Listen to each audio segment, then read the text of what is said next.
नमस्कार दोस्तों, कविता Yadav YouTube channel पर आप सभी का स्वागत है। संपूर्ण हिंदी साहित्य से जुड़े हुए महत्वपूर्ण प्रश्नों को करते हुए हम आगे बढ़ रहे हैं, तो 4 अन्य पीवाईक्यू को करने की कोशिश करेंगे आज के क्लास में उनके विद सॉल्यूशन के साथ।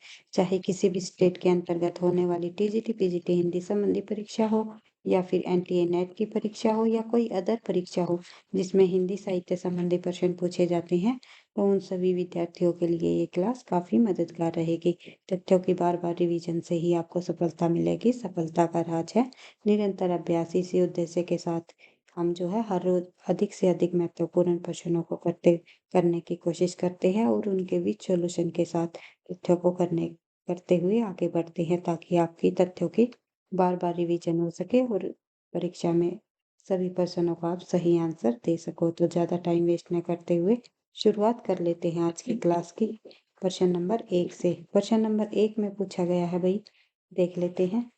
रामचरितमानस में विभत्स रस का प्रयोग किन कांडों में मिलता है? तो रामचरितमानस आप सभी को पता है तुलसीदास जी द्वारा रचित रचना है। ये एक महाकाव्य है, तुलसीदास जी द्वारा लिखा गया, जो कि अवधी भाषा में लिखा गया है। राम के चरित्र पर आधारित ये रचना है। और इसमें कितने कांड है? सबसे पहले देख लेते हैं। 7 कांड है। कौन कौन से? बाल कांड, अयोध्या कांड, किष्किंधा कांड, सुंदर कांड, लंका कांड और उत्तरकांड। इस प्रकार से 7 कांड माने जाते हैं। और इसके अलावा इसमें ये पूछा गया है, विभत्स रस का प्रयोग इन 7 कांडों में से किस में मिलता है? तो आंसर हो जाएगा हमारा अरण्य कांड और लंका कांड। अरण्य कांड और लंका कांड में जो है हमें विभत्स रस का प्रयोग देखने को मिलता है। देखते हैं नेक्स्ट प्रश्न। इससे जुड़े हुए कुछ और अन्य तथ्य में यही दिया गया है कि रामचरितमानस में कुल 7 कांड है और सबसे पहले बाल कांड आता है, फिर अयोध्या कांड, अरण्य कांड, किष्किंधा कांड, सुंदर कांड, लंका कांड और उत्तर कांड। इन 7 कांडों को आपको क्रम के अनुसार याद रखने हैं, क्योंकि एक प्रश्न क्रमानुसार लगाने का भी पूछ लिया जाता है एनटीए नेट के अंतर्गत या फिर टीजीटी पीजीटी परीक्षाओं में। बढ़ते हैं आगे, प्रश्न नंबर 2 देख लेते हैं। सीता को प्रधानता देकर लिखा गया काव्य सीतायन के रचयिता कौन है? तो सीतायन नामक जो रचना है इसके द्वारा लिखी गई नाबादास, ओलंकी राममूर्ति या फिर जानकी रसिक शरण या फिर रामप्रिया शरण। तो सही आंसर हो जाएगा हमारा रामप्रिया शरण। रामप्रिया शरण द्वारा ये ग्रंथ लिखा गया सीतायन। सीता को प्रधानता देकर लिखा जाने वाला काव्य है ये। आगे बढ़ते हैं, तो इससे जुड़े हुए कुछ और अन्य तथ्य देखें। सीता को प्रधानता देकर लिखा गया काव्य सीतायन के रचयिता कौन है? रामप्रिया शरण दास, जिसका समय 1703 ईस्वी माना जाता है। आगे बढ़ते हैं, प्रश्न नंबर 3 देख लेते हैं। भक्तमाल के रचयिता नाभादास के गुरु का नाम था। भक्तमाल जो रचना लिखी किसके द्वारा लिखी गई, कई बार पूछा जाता है, तो नाभादास आंसर होगा। और इसमें 200 कवियों के जीवन वृत्त को दर्शाया गया है। तो भक्तमाल के रचयिता नाभादास के गुरु का नाम पूछा गया है। नाभादास के गुरु का नाम क्या था? तो ये आपको बताना है। तो अगरदास जो है नाभादास के गुरु का नाम था, तो ध्यान रखना है। आगे बढ़ते हैं, भक्तमाल के रचयिता नाभादास के गुरु का नाम अगरदास था। नाभादास के ने सन 1585 ईस्वी के आसपास ब्रज भाषा में भक्तमाल की रचना की और भक्तमाल में 200 कवियों का जीवन वृत्त और उनकी भक्ति का महिमा सूचक बातों का 316 छप्परों में लिखा गया है। तो ये भी ध्यान रखना है, अगर छप्पर पूछ लिए जाए तो भक्तमाल के अंतर्गत 316 छप्परों में ये लिखी जाने वाली रचना है। भक्तमाल नाभादास जी द्वारा रचित। आगे बढ़ते हैं नेक्स्ट क्वेश्चन। नेक्स्ट क्वेश्चन में पूछा गया है, भाई प्रश्न नंबर 4, निम्नलिखित विकल्पों में से जो राम भक्ति काव्य की विशेषता नहीं है उसे छांटिए। तो ये सभी विशेषताएं एक बार हम पढ़ लेते हैं, उनमें देख लेते हैं राम भक्ति काव्य की विशेषता कौन सी नहीं है। तो विष्णु के अवतार रूप में राम का वर्णन है। तो विष्णु के अवतार के रूप में ही राम का वर्णन यहाँ पर किया गया है। विष्णु का अवतार दिखाया गया है राम।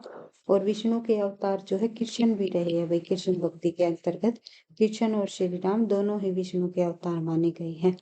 आगे बढ़ते हैं, लोक मंगल व समन्वय भावना का प्रतिपादन किया गया है। बिल्कुल सही है।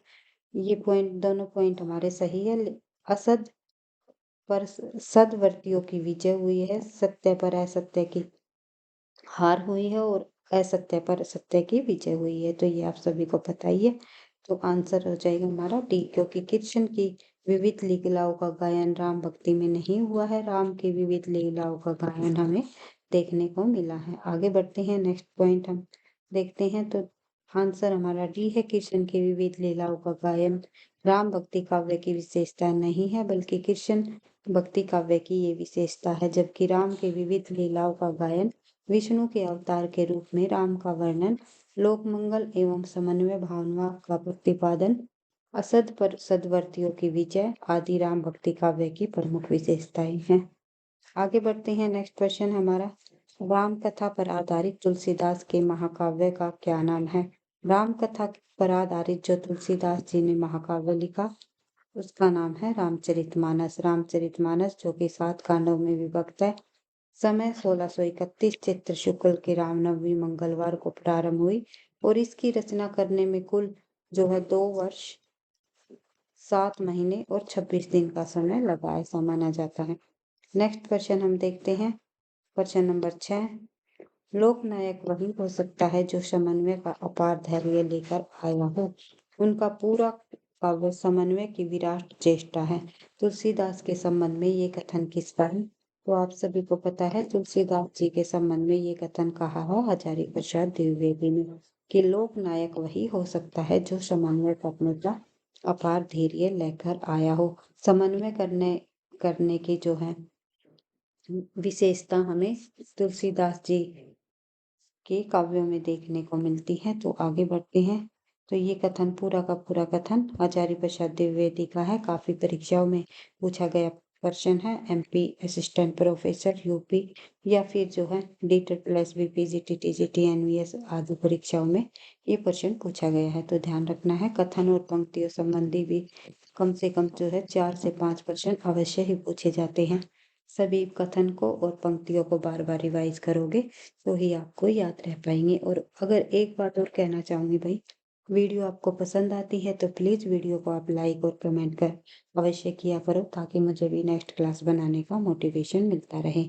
तो देखते हैं उपयुक्त कथन गोस्वामी तुलसीदास जी के संबंध में आचार्य हजारी प्रसाद द्विवेदी जी का है कि लोक मंगल करने का कार्य, लोक मंगल करने लोक क्या लोकनायक वही हो सकता है जो समन्वय करने का अपार धैर्य लेकर आया हो। इस प्रकार का अगर कथन तुलसीदास जी के संबंध में पूछा जाए तो हजारी प्रसाद द्विवेदी जी द्वारा रचित है।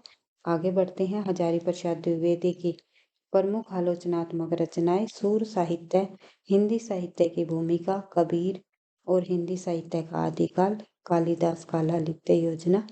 तो कालिदास की लालित्य योजना, हिंदी साहित्य का आदिकाल, कबीर, हिंदी साहित्य की भूमिका, सूर साहित्य आदि जो रचनाएं हैं, आदि आलोचनात्मक जो रचनाएं हैं, ये किसके द्वारा रचित है? हजारी प्रसाद द्विवेदी की। काफी बार पूछी जाती हैं इनकी रचनाएं भी, तो ध्यान रखनी है। आगे बढ़ते हैं नेक्स्ट क्वेश्चन की तरफ। नेक्स्ट क्वेश्चन में दिया गया है भाई, गोद लिए हुलसी फिरे तुलसी सो सूत होए, यह पंक्ति इनमें से किस कवि की है? तो ये पंक्ति पूछी गई है किस कवि की है कि गोद लिए हुलसी फिरे तुलसी सो सुत होए। तो ये पंक्ति रहीमदास जी की है। तो देख लेते हैं, गोद लिए तुलसी फिरे, गोद लिए हुलसी फिरे, हुलसी जो है तुलसीदास जी की माता का नाम है, ये भी ध्यान रखना है। यह पंक्ति रहीम की है। ये तुलसीदास के परम मित्र थे। कहा जाता है कि तुलसीदास एक व्यक्ति की सहायता के लिए कवि रहीम के पास एक पत्र देकर भेजे थे भाई। और इसमें लिखे थे कि सुरतीय नर्तीय नागपतिय सब चाहत अस होए, जिसके उत्तर में कवि रहीम ने लिखा था कि गोद लिए हुलसी फिरे तुलसी सो सुत होए। तो ये पंक्ति आपको ध्यान रखनी है, ये किसकी है? रहीमदास जी की है। आगे बढ़ते हैं नेक्स्ट क्वेश्चन की तरफ। रूपको का बादशाह किसे कहा जाता है? रूपको का बादशाह भी जो है तुलसीदास जी को ही कहा जाता है। आगे बढ़ते हैं नेक्स्ट क्वेश्चन हम देखते हैं, इससे जुड़े हुए कुछ और अन्य तथ्य हैं। रूपको का बादशाह राम भक्ति शाखा के सिरमौर महाकवि तुलसीदास जी को ही कहा जाता है। तुलसीदास जी की 12 प्रमाणिक रचनाएं मानी जाती है, जिसमें 6 ब्रज भाषा में लिखी गई और 6 अवधी भाषा में लिखी गई। अवधि दुआ सॉरी भाई तुलसीदास द्वारा लिखित महाकाव्य रामचरितमानस अवधी भाषा में लिखा गया ग्रंथ है और इसमें 7 कांड है। 7 कांडों को आपको बार बार रिवाइज कर लेना है। बालकांड, अयोध्या कांड, अरण्यकांड, किष्किंधा कांड, सुंदरकांड, लंका कांड और उत्तरकांड। इस प्रकार से 7 कांड आपको रिवाइज करते हुए रहना है ताकि आपको वो याद रहे। आगे बढ़ते हैं। गोस्वामी जी के पिता का नाम क्या था? तो गोस्वामी जी के पिता का नाम जो है क्या था? आत्माराम। आत्माराम माना जाता है गोस्वामी जी के पिता का नाम। उसके बाद आगे बढ़ते हैं। नेक्स्ट क्वेश्चन हम देखते हैं। गोस्वामी तुलसीदास जी के पिता का नाम आत्माराम दुबे था।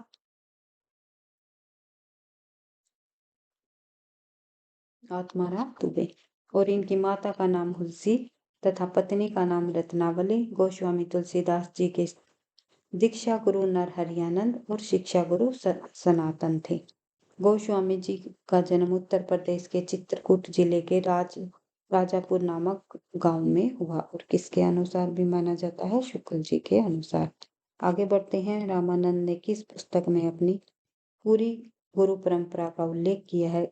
रामानंद जी ने पूरी गुरु परंपरा का उल्लेख निम्नलिखित में से रामचरण पद्धति के अंतर्गत किया है। तो आगे बढ़ते हैं। रामानंद का जो ग्रंथ है रामचरण पद्धति, ये भी पूछा जाता है परीक्षा में। ये ग्रंथ किसका है? तो ध्यान रखना है रामानंद जी द्वारा जो ग्रंथ लिखा गया रामचरण पद्धति, उसमें इस पुस्तक में अपनी पूरी गुरु परंपरा का उल्लेख किया है। इनके गुरु का नाम राघवानंद था। रामानंद के गुरु का क्या नाम था? राघवानंद। तो ध्यान रखना है। और इन्होंने रामवत संप्रदाय की भी स्थापना की। कई बार पूछा जाता है रामवत संप्रदाय की स्थापना किसके द्वारा की गई? तो ध्यान रखना है रामानंद जी द्वारा। इनके द्वारा रचित प्रमुख ग्रंथ कौन कौन से हैं? वैष्णव मतावज भास्कर, श्री रामचरण पद्धति, योग चिंतामणि, राम रक्षा स्तोत्र, इंपॉर्टेंट ग्रंथ है इनका ये, और आनंद भाष्य आदि जो है रामानंद जी के प्रमुख ग्रंथ है। नेक्स्ट क्वेश्चन हम देखते हैं। प्रश्न नंबर 11 पूछा गया है अष्टयाम नामक पुस्तक में किसकी दिनचर्या का वर्णन है? दिया गया है अष्टयाम नामक पुस्तक में किसकी दिनचर्या का वर्णन है? तो आपको ध्यान रखना है अष्टयाम जो रचना है वो किसके द्वारा लिखी गई? नाभादास जी द्वारा लिखी गई। और इसमें किसकी दिनचर्या का वर्णन किया है नाभादास जी ने? तो श्री राम की दिनचर्या का वर्णन किया है। और एक रचना है भाई अष्टयाम नाम से काफी सारे लेखकों ने रचना की है, जैसे कि देव कवि द्वारा भी अष्टयाम की रचना की। रस खान ने भी जो है आई थिंक रस खान कवि ने भी अष्टयाम की रचना की है। तो अलग अलग कवियों द्वारा अष्टयाम नाम से रचना की गई है। जिस ऑप्शन के अनुसार आपको आंसर लगाना है। अगर ऑप्शन में जो है देव कवि हो और नाभादास जी न हो तो आपको रीतिकाल के अंतर्गत ये प्रश्न पूछा जाए तो आपको जो है देव कवि को आंसर लगाना है या रस खान को लगाना है, क्योंकि नाभादास ने जो अष्टयाम रचना है उसमें नायक नायिका के 8 पहरों का वर्णन जो है बहुत अच्छे से किया गया है। नायक नायिका के 8 पैरों का वर्णन जो है अष्टयाम नाम से रचना की गई, जिसमें नाभादास जी ने राम श्री राम और सीता के जीवन का वर्णन इसमें किया है। और साथ ही जो है रस खान की जो अष्टयाम है उसमें राधा कृष्ण से संबंधित वर्णन किया गया है। देव कवि ने जो है नायक नायिका के जीवन का वर्णन किया है, उनके 8 पैरों को बताया है। तो देखते हैं आपको जो है ऑप्शन के अनुसार ही आंसर लगाना है। अष्टयाम नामक पुस्तक के रचयिता कौन है? तो अष्टयाम नामक पुस्तक के रचयिता इनमें से नाभादास जी है। नाभादास ने राम की दिनचर्या का वर्णन इसमें किया गया है और अष्टयाम की रचना श्रृंगार व रसिक भावना को लेकर लिखी गई है। आगे बढ़ते हैं। नेक्स्ट क्वेश्चन हमारा है प्रश्न नंबर 12।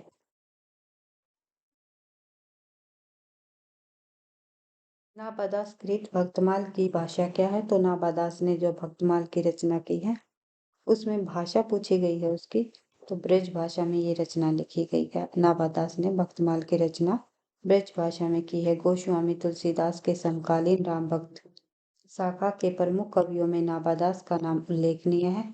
नाभादास ने भक्तमाल सन 1585 ईस्वी की जो रचना है वो ब्रज भाषा में की। नाभादास की अन्य रचना अष्टयाम ब्रज भाषा तथा अष्टयाम अवधि भी है। नाभादास को संस्कृत काव्य शास्त्र तथा छंद शास्त्र का अच्छा ज्ञान था, ये भी ध्यान रखना। आगे बढ़ते हैं।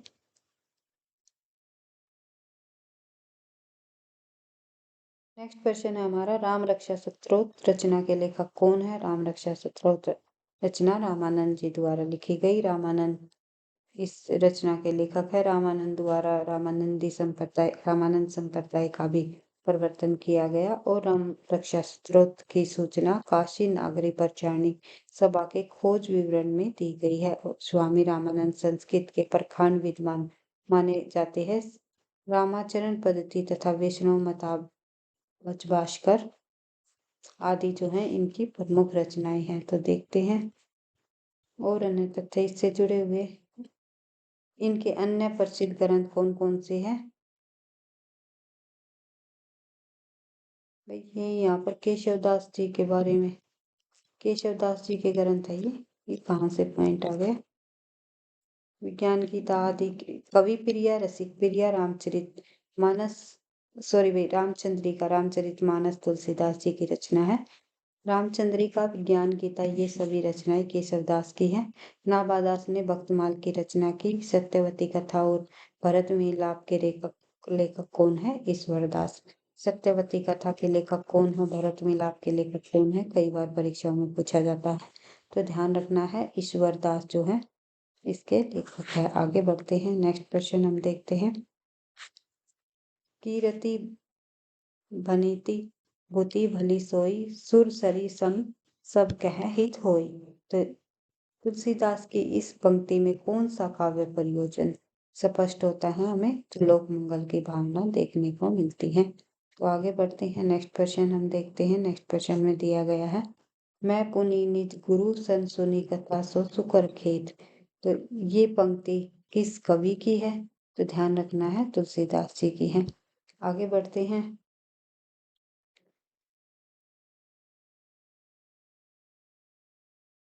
तुलसीदास ने अपने गुरु के प्रति समर्पित करते हुए सोरो क्षेत्र का वर्णन किया है, जो वर्तमान में एटा जनपद से गंगा जी के समीप स्थित है, जिससे यह सिद्ध होता है कि तुलसीदास सोरो के निवासी थे। आगे बढ़ते हैं। नेक्स्ट क्वेश्चन हम देखते हैं।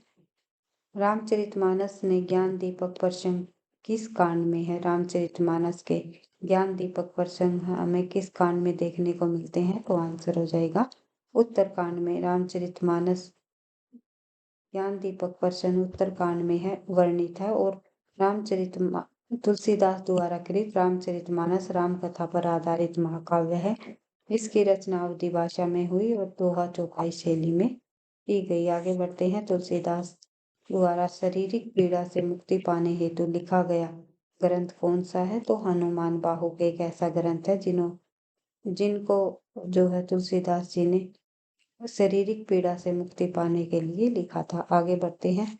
हनुमान बाहु गोस्वामी तुलसीदास द्वारा शारीरिक पीड़ा से मुक्ति पाने के लिए लिखा गया ग्रंथ है। बर्वे रामायण की रचना तुलसीदास ने अपने मित्र रहीम के आग्रह पर की। विनय पत्रिका की रचना कलिकाल से मुक्ति पाने के लिए इन्होंने की। आगे बढ़ते हैं। नेक्स्ट प्रश्न नंबर 18। रामचरितमानस ने किस संवाद का संबंध नहीं है? रामचरितमानस से किस संवाद का संबंध नहीं है?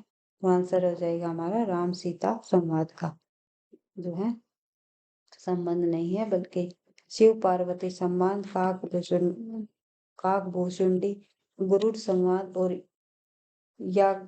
याज्ञवल्क्य भारद्वाज संवाद, ये सभी हमें देखने को मिलते हैं, रामचरितमानस में के अंतर्गत आते हैं।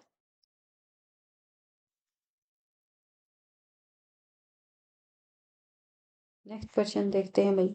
यूजीसी नेट थर्ड पेपर में पूछा गया 2017 के अंतर्गत, मैं नारी अपावन प्रभु जग पावन, रावण रिपु जान सुखदाई, राजीव विलोचन भव भय मोचन पाहि पाहि सरनहि आई। रामचरितमानस के उक्त चौपाइयों में व्यक्त विचार किस पात्र के है? तो आंसर हो जाएगा हमारा इस प्रश्न का अहल्या का।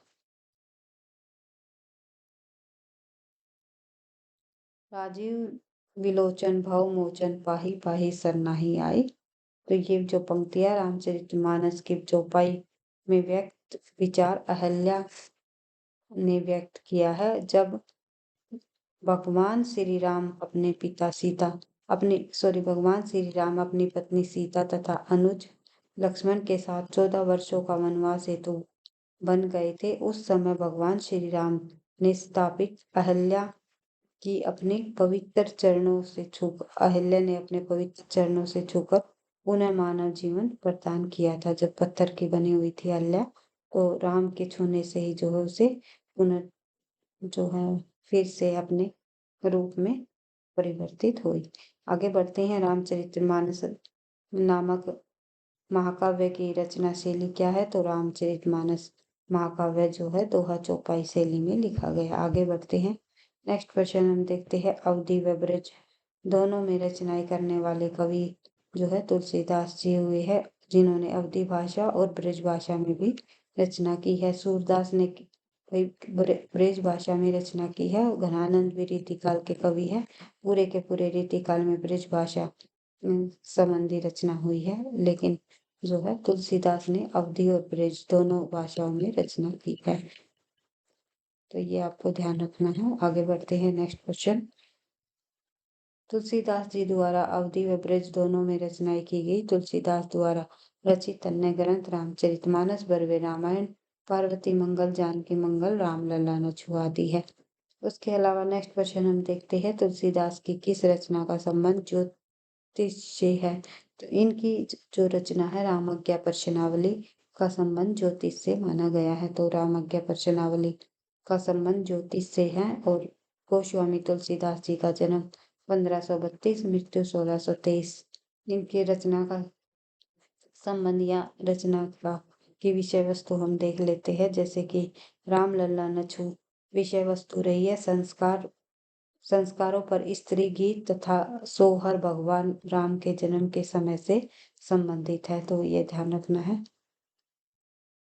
संस्कारों पर स्त्री गीत अर्थात सोहर भगवान राम के जन्म के समय से संबंधित है। फिर है जानकी मंगल। जानकी मंगल भगवान राम सीता के विवाह का वर्णन इसमें दर्शाया गया है। फिर है हनुमान बाहु पीड़ा से मुक्ति पाने के लिए हनुमान जी की स्तुति की गई है। तो आगे बढ़ते हैं। नेक्स्ट क्वेश्चन में हम देख लेते हैं तुलसीदास की किस रचना में संत महंतों के लक्षण वर्णित है? तो संत महंतों के लक्षण हमें वैराग्य संदीपनी में देखने को मिलते हैं। तुलसीदास जी द्वारा रचित वैराग्य संदीपनी में संत महंतों के लक्षण हमें मिलते हैं। आगे बढ़ते हैं। नेक्स्ट क्वेश्चन देख लेते हैं भाई।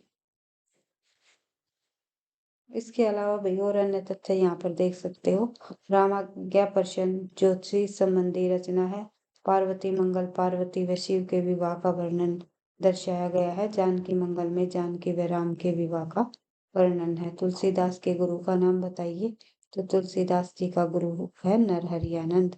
तो तुलसीदास जी के दीक्षा गुरु रहे हैं, शिक्षा गुरु इनके शेष सनातन है। तो दोनों गुरु आपको ध्यान रखने हैं। कोई भी परीक्षा में प्रश्न पूछा जा सकता है। आगे बढ़ते हैं। बरवे रामायण किसकी रचना है? तो बरवे रामायण तुलसीदास जी द्वारा ही रचित रचना है बरवे रामायण। इसके अलावा साहित्य लहरी के रचनाकार सूरदास जी है। रास पंचादाई नंददास जी ने लिखी। विज्ञान गीता के रचनाकार केशवदास है। केशव यहाँ पर गलत लिखा हुआ है, केशव दास। बढ़ते हैं आगे। Next question number 26। इनमें से कौन सी रचना तुलसीदास की है? तो इनमें से जो है कृष्ण गीतावली नामक रचना तुलसीदास जी की है। और अन्य रचनाएं किसकी है देख लेते हैं।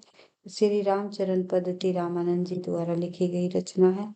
राम ध्यान मंजरी जो है अगरदास जी द्वारा रचित है।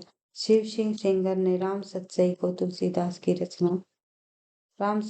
तुलसीदास की ही रचना बताया है। शिव सिंह सेंगर ने किस रचना को? राम सतसई को। आगे बढ़ते हैं। देखते हैं नेक्स्ट क्वेश्चन हम देखते हैं भाई क्वेश्चन नंबर 27। कबीर कानी राखी नाही वर्णाश्रम शत दर्शानी। तो किसने कहा था? ये इन पंक्तियों के द्वारा जो है नाबादास जी द्वारा कहा गया। वर्णाश्रम शत दर्शनी। तो देखते हैं।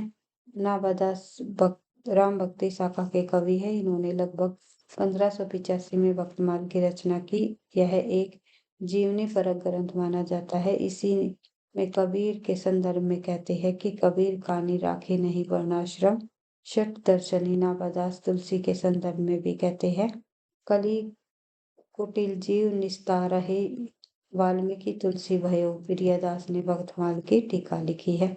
ये कई बार पूछा जाता है भक्तमाल की टीका किसने लिखी है? वो प्रियदास ने। नाबादास भक्तमाल नाबादास जो है भक्तमाल रचना के लेखक है और उसके भक्तमाल की टीका के लेखक पूछा जाए तो प्रियदास आंसर होगा। आगे बढ़ते हैं। नेक्स्ट क्वेश्चन हम देखते हैं क्वेश्चन नंबर 28।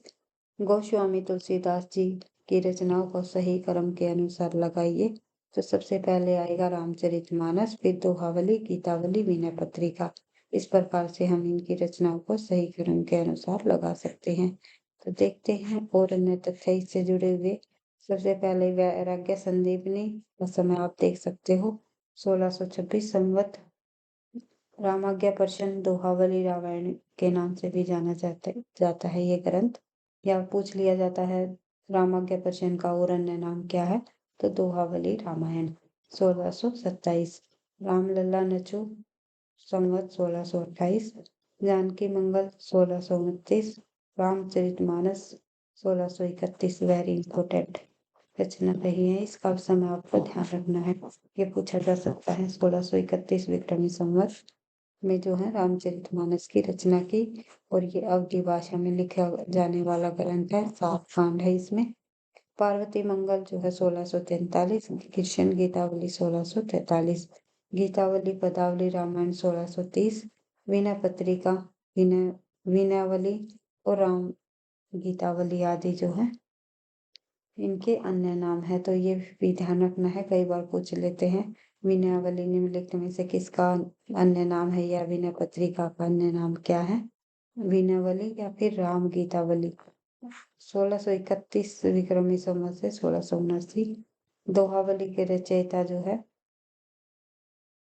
तुलसीदास जी ही है और 1626 ईस्वी का समय है। बरवे रामायण 1630।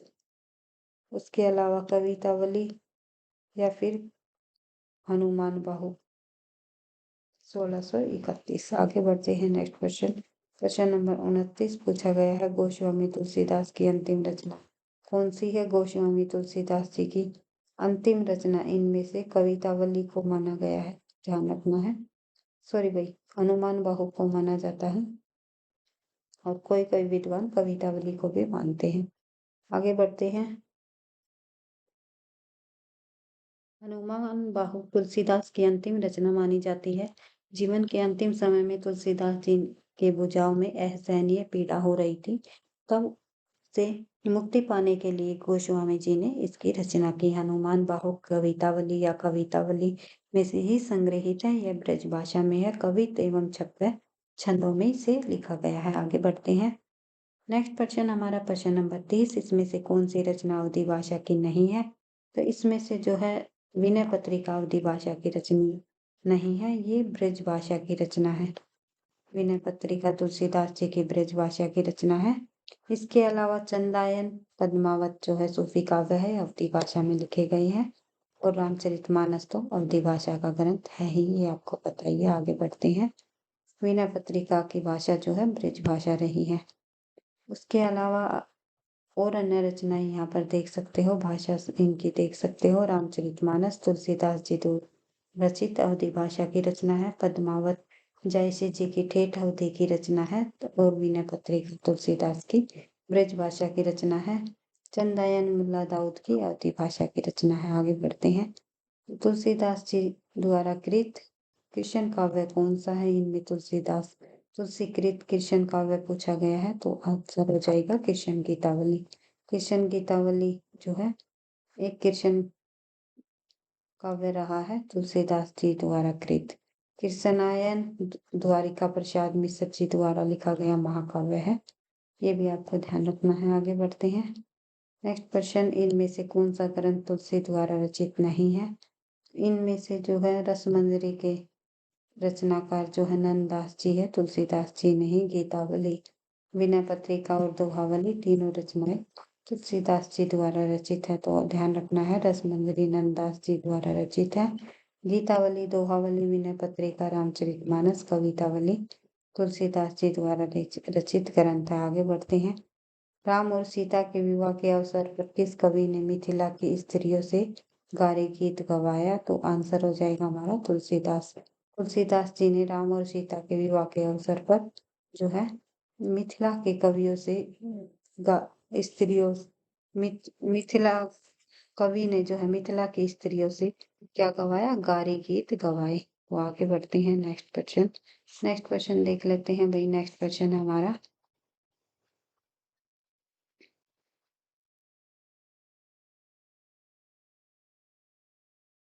Question number 34। तो इससे पहले और अन्य तथ्य जब हम देखें, केशवदास जी ने राम और सीता के विवाह के अवसर पर मिथिला की स्त्रियों से गारी गीत गवाया। केशवदास कृत रामचंद्रिका 1901 प्रबंध काव्य में जो भगवान श्री राम के चरित्र पर आधारित है, इनमें 39 प्रकाश है। तो आंसर केशवदास हो जाएगा भाई, तुलसीदास नहीं।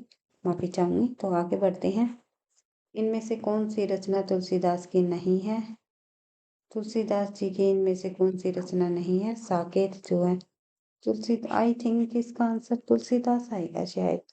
इसमें कंफ्यूजन है तो आप कमेंट बॉक्स में लिख करके बता सकते हो कि मिथिला की स्त्रियों से गारी गीत गवान राम सीता के विवाह पर जो है केशवदास या फिर तुलसीदास।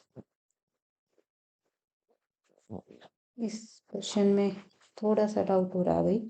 आप कमेंट बॉक्स में लिख करके इसका आंसर अवश्य बताएं, फिर मैं भी देखती हूँ।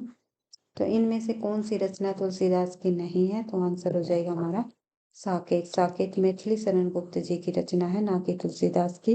रामचरितमानस, कवितावली, गीतावली तीनों रचनाएं तुलसीदास जी की है। मैथिली शरण गुप्त की रचना है साकेत। मैथिली शरण गुप्त राष्ट्र कवि के नाम से भी जाने जाते हैं। मैथिली शरण गुप्त की और अन्य रचनाएं है जयद्रथ, भारत भारती, पंचवटी, यशोधरा, द्वापर, सिद्धराज, नहुष, जय भारत, झनकार, मेघनाथ वध आदि जो है मैथिली शरण गुप्त जी की रचना है। और नहुष नाटक का भी नाम है भाई, किसका नाटक है ये भी आप कमेंट बॉक्स में लिख करके बताइए। रामचरितमानस, कवितावली व गीतावली गोस्वामी तुलसीदास जी की रचना। आज की क्लास का हमारा अंतिम प्रश्न है भाई, स्वामी अगरदास का संबंध किस भक्ति शाखा से है? स्वामी अगरदास जी का संबंध इनमें से राम भक्ति शाखा से माना जाता है। तो ध्यान रखना है। आगे बढ़ते हैं। स्वामी अगरदास सगुण काव्यधारा के राम भक्ति शाखा से संबंधित कवि रहे हैं। स्वामी अगरदास ने अपनी गद्दी जयपुर के पास रेवास में स्थापित की। रसिक संप्रदाय में इन्होंने अगर अली भी कहा जाता है। और स्वामी अगरदास जी के प्रमुख ग्रंथ है हितोपदेश, उपखाना बावनी। उपदेश, उपखाना बावनी एक ही ग्रंथ का नाम है। ध्यान मंजरी, राम ध्यान मंजरी, कुंडलिया तथा अष्टयाम अगरदास जी द्वारा भी लिखा गया भैया। अष्टयाम नाभादास द्वारा भी लिखा गया, रसखान द्वारा भी लिखा गया और देवकवि द्वारा भी लिखा गया, जिसमें नायक नायिका के आठों पैरों का वर्णन किया जाता है। रामाष्टयाम भी कहा जाता है अष्टयाम को। तो ध्यान रखना है। आगे बढ़ते हैं। इसके अलावा और अन्य प्रश्नों को भी नेक्स्ट क्लास में करेंगे। आज की क्लास में इतना ही। तो वीडियो पसंद आई तो लाइक करना, दोस्तों के साथ शेयर करना, चैनल पर पहली बार है तो सब्सक्राइब कर लेना ताकि नोटिफिकेशन आपको समय पर मिलता रहे। पढ़ते रहना, आगे बढ़ते रहना और भाई कमेंट अवश्य करना ताकि मुझे नेक्स्ट क्लास बनाने का मोटिवेशन मिलता रहे। तो मिलते हैं नेक्स्ट क्लास में और अन्य महत्वपूर्ण प्रश्नों के साथ। संपूर्ण हिंदी साहित्य के जितने भी हमारे पीवाईक्यू है उनको भी सॉल्यूशन के साथ इसी तरह तथ्यों की बार बार रिवीजन करते हुए हम करते रहेंगे। मिलते हैं नेक्स्ट क्लास में। Thank you.